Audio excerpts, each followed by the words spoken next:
ಬೆಳಗಾವಿ ಜಿಲ್ಲೆಯ ಸವದತ್ತಿ ತಾಲೂಕಿನ ಮಲ್ಲೂರು ಗ್ರಾಮದ ಮಹೇಶ್ ಫಕೀರಪ್ಪ ಮಾದರ್ ಎಂಬ ನಮ್ಮ ದೂರದ ಸಂಬಂಧಿ. ಈತನನ್ನು ದಿನಾಂಕ 20ರಂದು ಬೈಲಹೊಂಗಲ ಸರ್ಕಾರಿ ಆಸ್ಪತ್ರೆ ತೆಗೆದುಕೊಂಡು ಹೋಗ್ತಾರೆ. ಅಲ್ಲಿ ಆತನ ತ್ರಾಸು ನೋಡಿ ಅದನ್ನ ಚೆಕಪ್ ಮಾಡಿದ ಮೇಲೆ ಇದಕ್ಕೆ ಅಪೆಂಡಿಕ್ಸ್ ಇದೆ, ನಮ್ಮ ಕೈಲಿ ಆಗಲಾರದು ಅಂತೇಳಿ ಅವರೇ ಖುದ್ದಾಗಿ ಆಂಬ್ಯುಲೆನ್ಸ್ ಮಾಡಿ ಇವ್ರನ್ನ ಬೆಳಗಾವಿ ಜಿಲ್ಲಾ ಆಸ್ಪತ್ರೆಗೆ ರವಾನಿಸ್ತಾರೆ. ಆ ಸಂದರ್ಭದಲ್ಲಿ ಅವರ ಅಲ್ಲಿ ಹೋಗಿ ಅಡ್ಮಿಟ್ ಆಗ್ತಾರೆ. ದಿನಾಂಕ 20ರಿಂದ 6/2025 ಅವರು ಮಧ್ಯಾಹ್ನ ಅವಾಗ ಅಡ್ಮಿಟ್ ಆಗ್ತಾರೆ. ಅಲ್ಲಿ ಹೋಗಿ ವೈದ್ಯರು ಎಲ್ಲರೂ ಚಿಕಿತ್ಸೆ ಮಾಡಿದ ಮೇಲೆ ಅವರು ಕೂಡ ಇದು ಕಂಡು ಬರ್ತದೆ. ಇದು ಸಾಯಂಕಾಲ ನಾವು ಆಪರೇಷನ್ ಮಾಡಲೇಬೇಕು ಅನ್ನೋ ಒಂದು ತೀರ್ಮಾನದ ತಗೋತಾರೆ. ಇವರು ಅವ್ರ ತಂದೆಯವ್ರು ಹೇಳ್ತಾರೆ.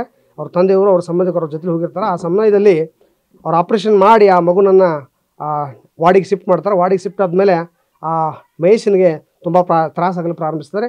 ಕೂಡಲೇ ಅವ್ರು ವೈದ್ಯರಿಗೆ ಸಂಪರ್ಕ ಮಾಡ್ತಾರೆ.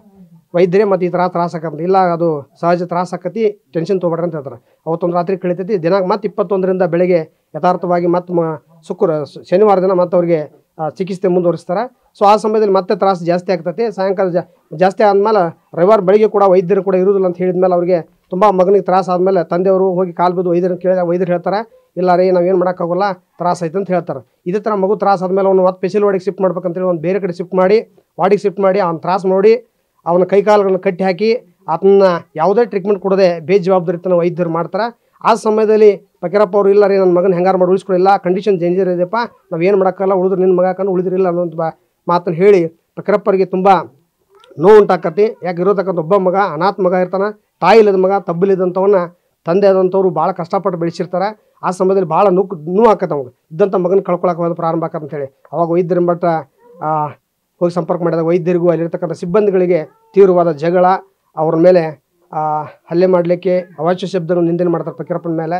ಆ ಸಮಯದಲ್ಲಿ ಕೈಕಾಲು ಬಿದ್ದು ಅವ್ರು ರಾತ್ರಿ ದಿನಾಂಕ 22ರಂದು ರವಿವಾರ ದಿನ ರಾತ್ರಿ 12 ಗಂಟೆಗೆ ಆ ಹುಡುಗನನ್ನು ಡಿಸ್ಚಾರ್ಜ್ ಮಾಡ್ತಾರೆ. ಅತ್ತ ಸೀರಿಯಸ್ ಇದ್ದ ಮಗನ ಯಾಕೆ ಡಿಸ್ಚಾರ್ಜ್ ಮಾಡಿ ಕಳಿಸ್ತಾರೆ. ಆ ಸಮಯದಲ್ಲಿ ಖಾಸಗಿ ಆಂಬ್ಯುಲೆನ್ಸ್ ಅವ್ರಿಗೆ ಗೌರ್ಮೆಂಟ್ ಆಂಬ್ಯುಲೆನ್ಸ್ ಅವ್ರು ಕೊಡಲಿಲ್ಲ ಅಂತ ಅವ್ರಿಗೆ.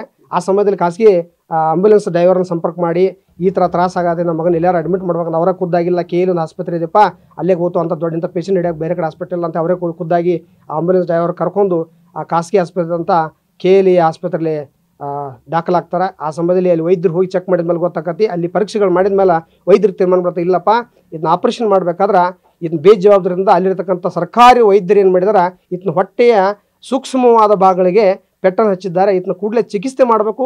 ಇದನ್ನ ಚಿಕಿತ್ಸೆ ಮಾಡಿದಾಗ ಮಾತ್ರ ಬದುಕಲಿಕ್ಕೆ ಸಾಧ್ಯ ಇದನ್ನ, ಇಲ್ಲ ಬದುಕೋ ಚಾನ್ಸ್ ಇಲ್ಲ. ನಾವು ಕೂಡ ಗ್ಯಾರಂಟಿ ಹೇಳಕ್ಕೆ ಬರಲ್ಲ, ಯಾಕಂದರೆ ಇದು ಆತನಿಗೆ ಒಳಗೇನಾಗಿದೆ ಇನ್ಸ್ಪೆಕ್ಷನ್ ಆಗಿದೆ, ಭಾಳ ತೊಂದರೆ ಆಗಿದೆ ಅಂತ ಹೇಳಿ ಅವನು ಕೂಡ ಚಿಕಿತ್ಸೆ ಮುಂದುವರಿಸ್ತಾರೆ. ಚಿಕಿತ್ಸೆ ಮುಂದೆ ಸುಮಾರು 1 ತಿಂಗಳ 36 ದಿನಗಳ ಚಿಕಿತ್ಸೆಯನ್ನು KLE ಆಸ್ಪತ್ರೆಯಲ್ಲಿ ಅವನಿಗೆ ಕೊಡ್ತಾರೆ. ಕೊಟ್ಟು ಆದಮೇಲೆ ಅದನ್ನ ಚಿಕಿತ್ಸೆ ಪಡೆದುಕೊಳ್ತಾನೆ. ಈಗ ಸ್ವಲ್ಪ ಸುಧಾರಿಸಿದಾನೆ. ಈಗೂ ಕೂಡ ಅವನಿಗೆ ನಡಲಿಕ್ಕೆ ಆಗೋದಿಲ್ಲ, ಕುತ್ಕೊಳ್ಳೋಕ್ಕಾಗೋದಿಲ್ಲ. ಅಂಥ ಪರಿಸ್ಥಿತಿ ಒಳಗೆ ಈ ಬಡತನ ಪರಿಸ್ಥಿತಿ, ಹೊಲ ಇಲ್ಲ, ಇರತಕ್ಕಂಥ ಒಂದು ಮನೆಯನ್ನು ಕೂಡ ಮಲ್ಲೂರಿರ್ತಕ್ಕಂಥ ಮನೆಯನ್ನು ಸುಮಾರು 6 ಲಕ್ಷಕ್ಕೆ ಬೇರೆದವರಿಗೆ ಮಾರಿ ಇನ್ನೂ ಬೇರೆ ಕಡೆ ಬಡ್ಡಿ ಹಾಗೆ ಸಾಲ ತೆಗೆದು ಇವತ್ತು ಒಂದು 10ರಿಂದ 15 ಲಕ್ಷ ಖರ್ಚು ಮಾಡಿ ತಮ್ಮ ಮಗನನ್ನು ಉಳಿಸ್ಕೊಂಡಾರ. ಆದರೂ ಈಗೂ ವೈದ್ಯರು ಹೇಳ್ತಾರೆ, ಸುಮಾರು 2 ದಿನಕ್ಕೊಮ್ಮೆ 3 ದಿನಕ್ಕೊಮ್ಮೆ ಆಸ್ಪತ್ರೆಗೆ ಬರಲೇಬೇಕು, ಇಲ್ಲಿ ಹತ್ತಿರದಲ್ಲಿ ಡೈಲಿ ಡಿಸ್ಚಾರ್ಜ್ ಮಾಡಿಸ್ಬೇಕು, ಚಿಕಿತ್ಸೆನ ಮುಂದುವರಿಸಬೇಕು, ಹಾಗೂ 3 ತಿಂಗಳಾದ್ಮೇಲೆ ಮತ್ತೊಂದು ಆಪರೇಷನ್ ಮಾಡ್ತಂತ ಹೇಳಿದಾರಂತ. ಇನ್ನೂ ವೈದ್ಯರು ಕೂಡ ಅವನಿಗೆ ಸರಿಯಾದ ಹೇಳಲ್ಲ. ಈಗ ನೋಡಿರಿ, ಸರ್ಕಾರ ವೈದ್ಯರು ಬೇಲೆ ಎದ್ದು ಹೊಲ ಮೆದ್ದಂಥ ಪರಿಸ್ಥಿತಿ ಆಗಿದೆ. ಯಾಕೆ ವೈದ್ಯರಿದಂತಾರೆ ವೈದ್ಯ ನಾರಾಯಣ ಹರಿ ಅಂತಾರೆ. ವೈದ್ಯರೇ ಈ ಥರ ಮಾಡಿದರೆ ಇನ್ಯಾರು ಬದುಕಿಸ್ಬೇಕಪ್ಪ? ಇವರು ಸರ್ಕಾರಿ ಸಂಬಳವನ್ನು ತಗೊಂಡು ಸರ್ಕಾರಿ ವೈದ್ಯರಾಗಿ ಇವರು ಟ್ರೀಟ್ಮೆಂಟ್ ಮಾಡಬೇಕಾದ್ರೆ ಏನೇನು ಸಮಸ್ಯೆ ಮಾಡಿದ್ರು ಅಂತ ಅವರು ಟ್ರೀಟ್ಮೆಂಟ್ ಮಾಡ್ಬೇಕು. ಅದೇ ನೋಡ್ರಿ, ಮಾಡ್ಬೇಕ ಸಮಯದಲ್ಲಿ ಆ ಶಸ್ತ್ರಚಿಕಿತ್ಸೆ ಹೊಲಿಗೆ ಹಾಕಬೇಕಾದ್ರೆ ಚಿಕಿತ್ಸೆ ಮಾಡಿದ್ಮೇಲೆ ತೊಗೊಂಡು ಆ ಕಳ್ಳಿಗೆ ಜಗ್ಗಿ ಹೊಲಿಗೆ ಹಾಕಿಬಿಟ್ಟಿದ್ದಾರೆ. ಆ ಮಗುಗೆ ಆ ಹೊಟ್ಟೆ ಉಬ್ಬಿ ಬಿಟ್ಟಿದೆ. ಉಬ್ಬಿಯಾಗಿ ಮಗು ಭಾಳ ತ್ರಾಸ ಮಾಡ್ಕೊತಾ ಇದ್ದಾನೆ. ಬೆಡ್ ಮೇಲೆಲ್ಲ ಜಿಗಿದಾಡ್ತಾ ಇದ್ದಾನೆ. ಆ ಸಮಯದಲ್ಲಿ ಕೈಕಾಲು ಕಟ್ಟಿ ಹಾಕಿದ್ದಾರೆ.